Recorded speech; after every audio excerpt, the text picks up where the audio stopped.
Olá, tudo bem? Eu sou Alexandre.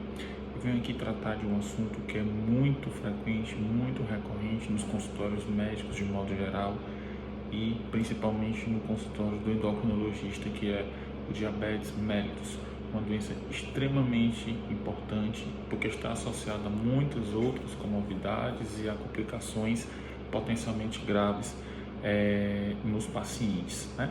E que tem tido uma incidência cada vez maior ao longo dos últimos anos em decorrência de maus hábitos alimentares, sedentarismo. Agora tivemos a situação recente do Covid, que manteve as pessoas mais tempo em casa, mais tempo paradas, mais tempo sem se movimentarem e com hábitos de vida e hábitos de alimentação mais questionáveis, né? Nós temos um dado que em 2021 havia cerca de 537 milhões de pacientes com diabetes no mundo e que nos últimos 2 anos essa quantidade aumentou em cerca de 16%. No Brasil, 7% da população em média tem diabetes mellitus e no mundo todo nós tivemos só em 2021 cerca de 6,7 milhões de óbitos decorrentes da doença. É importante enfatizar que o diabetes não é uma doença única, baseada na fisiopatologia, né, no mecanismo que ela acontece. Ela pode ser dividida em vários tipos. Tem o diabetes tipo 1, tem o diabetes tipo 2, tem o diabetes associados a período gestacional, tem o diabetes associados a mutações genéticas, tem o diabetes associado ao uso de alguns medicamentos, ao período pós-transplante de órgãos.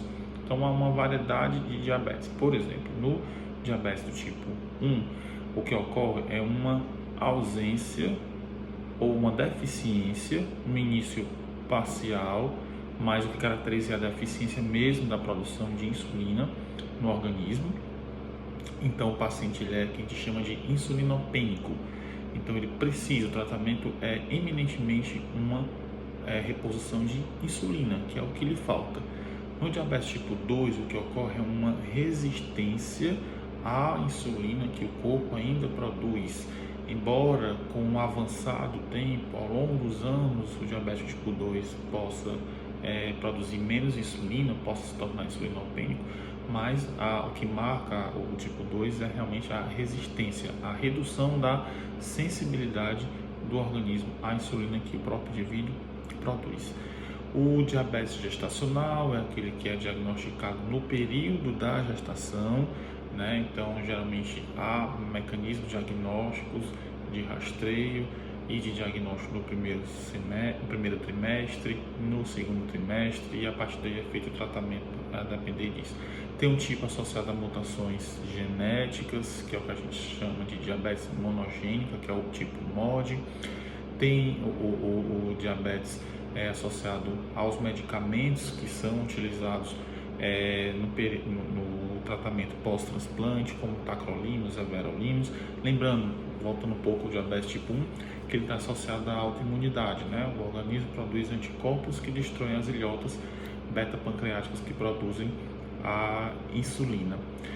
E o diabetes ele é associado a outras doenças, como eu falei no início, por exemplo, a obesidade, a síndrome metabólica, a dislipidemia, a hipertensão. Então existem outras entidades patológicas que normalmente vemos associados aos pacientes que têm diabetes, principalmente o diabetes tipo 2, né, que tem mais esse componente metabólico mesmo. Em relação aos sintomas, o diabetes pode não apresentar sintoma nenhum ao diagnóstico ou pode apresentar um espectro de sintomas que são característicos. Por exemplo, diabetes tipo 2 pode ter o diagnóstico da doença baseado em exames de rotina. Está lá alterado, não tem nenhum sintoma, mas quando faz uma dosagem da glicemia em jejum ou de uma glicada, apresenta alteração e é diagnosticado. O diabetes tipo 1, geralmente, que acomete pessoas mais jovens, o marcador sintomático, o marcador sintomatológico do diabetes tipo 1 é quando ele abre um quadro que a gente chama de pólis, né? Poliúria, polidipsia, polifagia, perda de peso.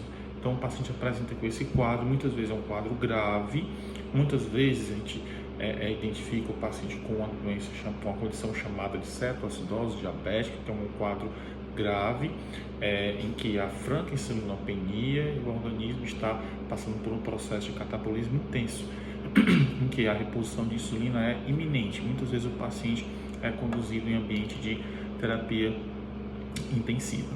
Então o paciente pode não ter sintoma nenhum ou pode abrir um quadro com algum desses sintomas, como o que eu falei, né?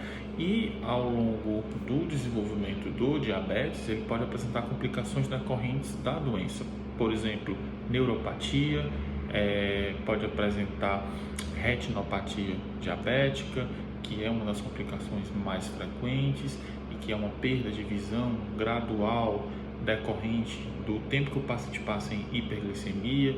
Pode haver doença renal diabética, comprometimento da função dos rins devido a também o estado de hiperglicemia.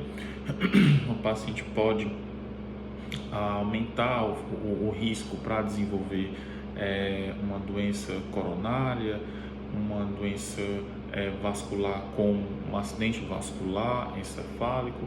Então é uma doença que está associada a múltiplas complicações potencialmente graves. O paciente que desenvolve a neuropatia, por exemplo, ele pode evoluir com uma amputação de um membro. Um paciente que desenvolve retinopatia pode evoluir com cegueira irreversível. O paciente que desenvolve doença renal diabética, ele pode evoluir para a necessidade de terapia renal substitutiva, que é a hemodiálise, e até mesmo ser candidato a um transplante renal. Então são complicações que comprometem a vida do paciente, então ela tem que ser muito bem tratada e no caso do diabetes, tratar o diabetes para que elas sejam evitadas, né? E o diagnóstico do diabetes é baseado em exames laboratoriais. A Sociedade Brasileira de Diabetes tem critérios diagnósticos claros que foram atualizados em 2022 nas últimas diretrizes, e a gente tem basicamente 3 exames principais para dar esse diagnóstico: a glicemia de jejum, a glicemia 2 horas após um aporte de glicose de 75 gramas anidra e hemoglobina glicada. A glicemia de jejum para o diagnóstico de diabetes tem que ser superior a 125. A glicemia de 2 horas após 75 gramas de glicose anidra já tem que ser superior a 199, né? A partir de 200 já é diagnóstica. E a hemoglobina glicada superior a 6,4, ou seja, a partir de 6,5 ela já é diagnóstica. Então 2 exames entre esses já caracterizam o diagnóstico do diabetes mellitus. Então são exames fáceis de serem realizados, né? E alguns pacientes, quando chegam a certa idade, quando tem algumas condições metabólicas, eles são candidatos a realizar esses exames, mesmo que eles não estejam sentindo nada, para que seja feito o diagnóstico precoce e o tratamento correspondente, né? E evitar complicações, né? Em relação às complicações, a gente tem que rastrear quais são essas complicações e quando que elas podem acontecer, ou se elas já acontecerem, que seja feito o tratamento adequado. Nos pacientes com diabetes tipo 2, esses rastreios de doença neuropática, doença renal diabética, retinopatia diabética tem que ser iniciado já ao diagnóstico. Nos pacientes com diabetes tipo 1, por exemplo, esses rastreios são realizados após 5 anos do diagnóstico. E finalmente o tratamento no tipo 1, como eu falei no começo, envolve basicamente a reposição de insulina, que é o que lhes falta, e existem uma variedade de insulinas no mercado. E nos pacientes com diabetes tipo 2, por exemplo, seria tratamento que melhora a sensibilidade a essa insulina, por exemplo, a metformina e outros hipoglicemiantes orais que a gente tem disponíveis no mercado e que a cada ano surgem novidades nas diferentes classes de hipoglicemiantes orais. E além do tratamento farmacológico, há, claro, e com muita eficácia, o tratamento não farmacológico, que é a mudança de estilo de vida, a prática regular de atividades físicas. A OMS preconiza pelo menos 30 minutos de atividade física aeróbica moderada todos os dias ou 50 minutos 3 vezes por semana, desde que no final de uma semana você acumule 150 minutos de atividade física. E a dieta balanceada, né? Uma dieta saudável, com menos açúcares, com menos carboidratos, com mais fibras, com mais vegetais, mais legumes, mais frutas, para que possa propiciar um ambiente mais nutritivo e mais saudável para o seu organismo. Então, essa pequena explicação que eu queria fazer sobre diabetes. Espero ter sido claro. Qualquer dúvida, pode deixar nos comentários. Estarei à disposição. Muito obrigado.